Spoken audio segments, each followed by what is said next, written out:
agressividade. Essa se tornou a linguagem.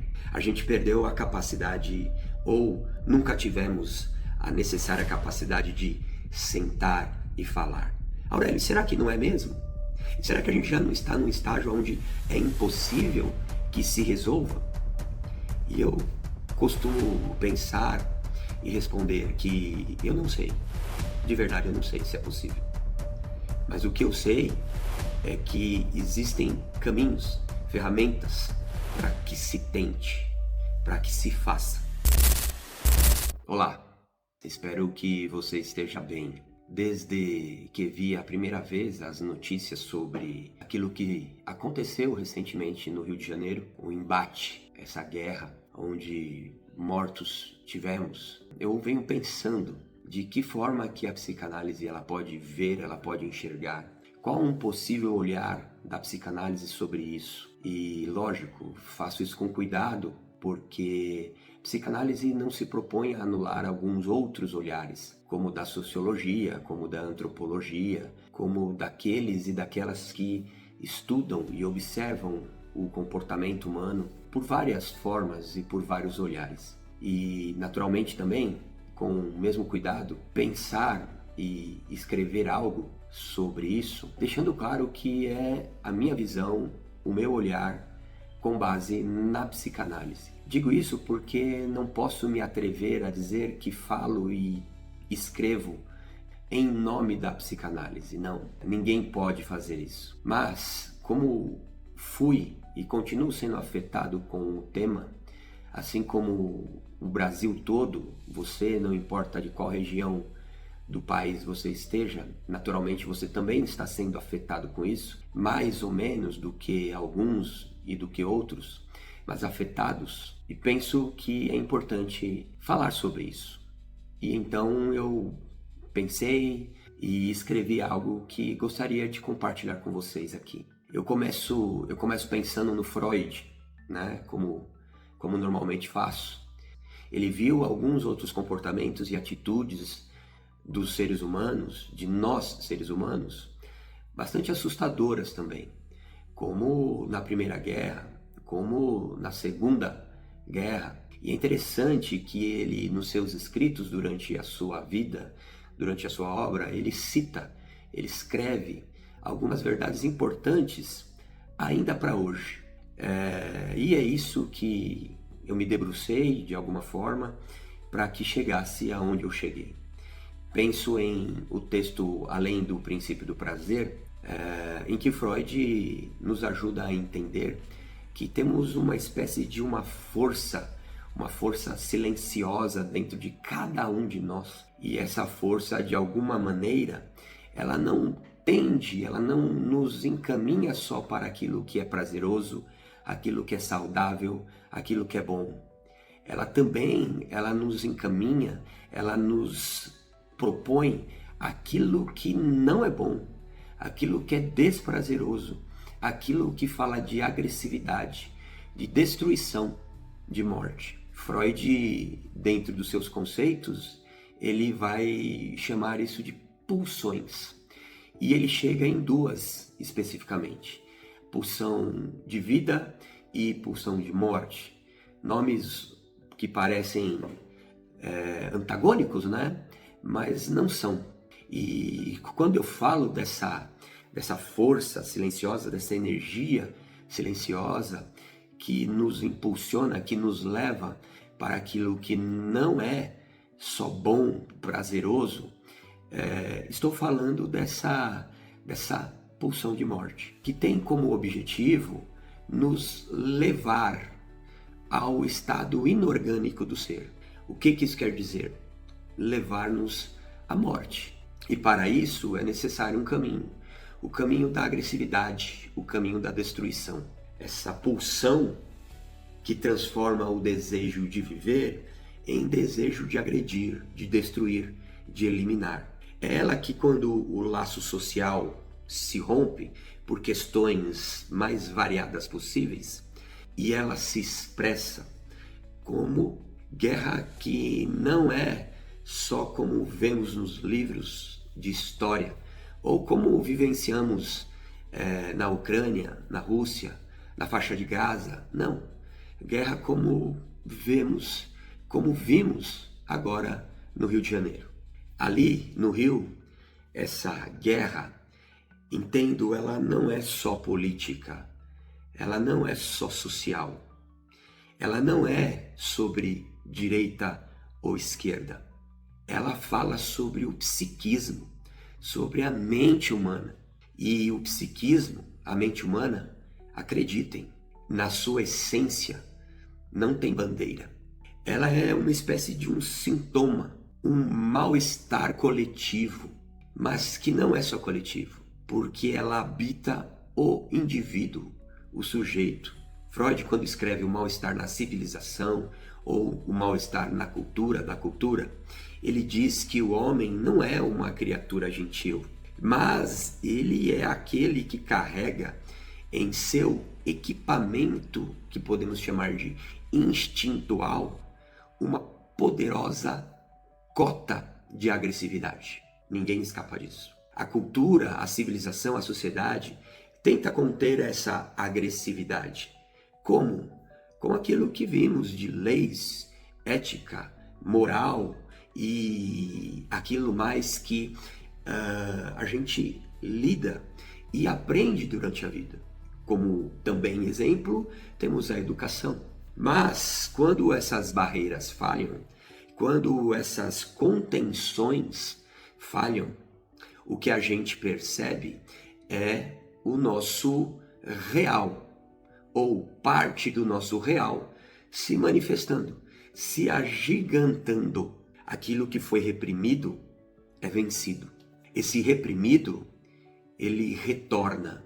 E ele retorna na forma de agressividade, na forma de sangue, na forma de guerra. Freud chamava isso de retorno do recalcado.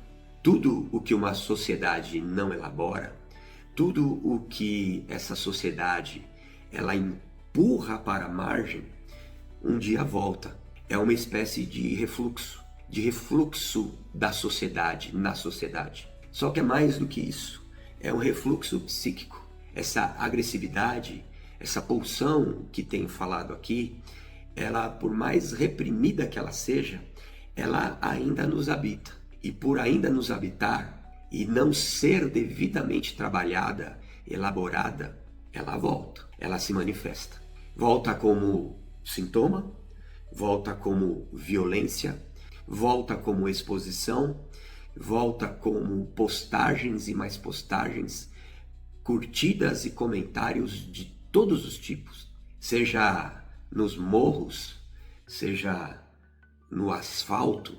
A pulsão essa de agressividade, de morte, ela está presente. Não importa o bairro, não importa a classe social, não importa se é de direita, se é de esquerda, se é do centrão, não importa. Fala da psique humana, fala da mente humana. Eu penso que por trás de todo e qualquer fuzil, de drones com bombas, de carros blindados, seja lá do que for, existe ali uma pessoa, existe ali um ser, existe ali um sujeito. Aquele que não suporta o outro, porque o outro mostra o que ele próprio não aguenta ver em si. E quando a gente fala disso, isso é polêmico, isso envolve uma certa complexidade. E como assim? Eu abomino no outro aquilo que é meu. Como assim? Eu abomino a morte. Mas veja, o que a gente vê dos dois lados, e eu não estou aqui fazendo partidarismo, estou propondo a vocês uma reflexão. O que a gente vê dos dois lados é a morte. Sou eu condenando quem mata, matando. Sou eu condenando quem defende, defendendo. Sou eu que condena atitudes X ou Y numa outra perspectiva, tendo as mesmas atitudes, os mesmos comportamentos. Sabe aquela imagem do 69, do número 6 e do número 9? Dependendo do lado que você olha, ele é 6. Dependendo do lado que você olha, ele é 9. Mas o 6 e o 9 estão ali. depende de qual lado você olha. Freud também falava sobre a agressividade ser a maior ameaça à civilização. E talvez seja isso que estamos vendo, ou que sempre vimos. É como se o juntar, o unir-se, o olhar o outro, seja ele de qual lado for, fosse impossível. E normalmente me perguntam: Aurélio, será que não é mesmo? Será que a gente já não está num estágio onde é impossível que se resolva? E eu costumo pensar e responder que eu não sei. De verdade, eu não sei se é possível. Mas o que eu sei é que existem caminhos, ferramentas para que se tente, para que se faça. Quando a gente fala, utilizando o próprio conceito freudiano, sobre pulsão de vida está ligada a Eros e pulsão de morte está ligado a Thanatos, a gente entende que pulsão de vida fala desse juntar, desse unir, enquanto a pulsão de morte, Thanatos, fala desse dividir, desse romper. E é triste observarmos que a linguagem ela tem se utilizado de outras formas, como por exemplo a bala, como por exemplo a violência, a agressividade. Essa se tornou a linguagem. A gente perdeu a capacidade, ou nunca tivemos a necessária capacidade de sentar e falar. Não é só o corpo que morre em situações como essa. Morre o simbólico, morre a concordância de olhar, de reconhecer o outro, mas não só o outro, reconhecer-se. Reconhecer o que possivelmente está errado, está falho e precisa ser mudado, alterado.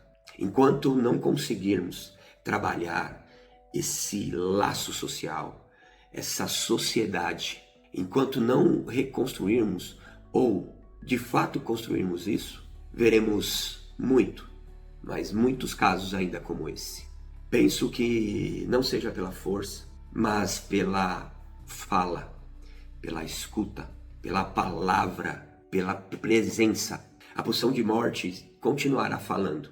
E ela não é pessimismo, hein? E ela vai falar mais alto. Digo isso porque você já deve ter observado.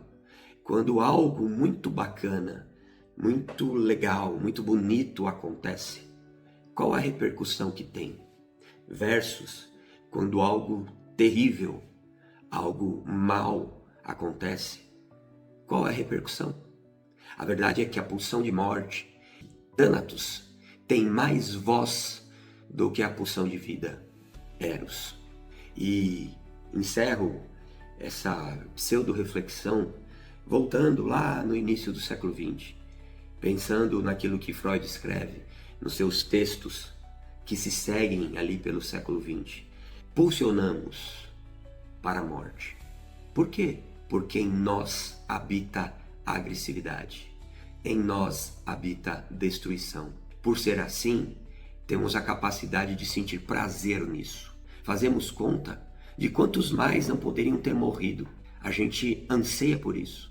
A gente tem prazer nisso. Isso nos habita. Mas também importa sabermos que nós também impulsionamos prazer. Nós também impulsionamos a ideia, a proposta de comunhão, de agregar, de juntar e vivermos diante de tanta atrocidade, diante de tanta agressividade, aquilo que é bom. E esse é um caminho que não é só individual, mas pode ser coletivo. Eu sou daqueles que ainda acredita e segue e trabalhando naquilo que eu posso e com aqueles que eu posso, para que essa visão e esse entendimento cada vez mais se pulverize, para que de dentro para fora, para que da mente, do psíquico, da alma aflore algo bom para a sociedade.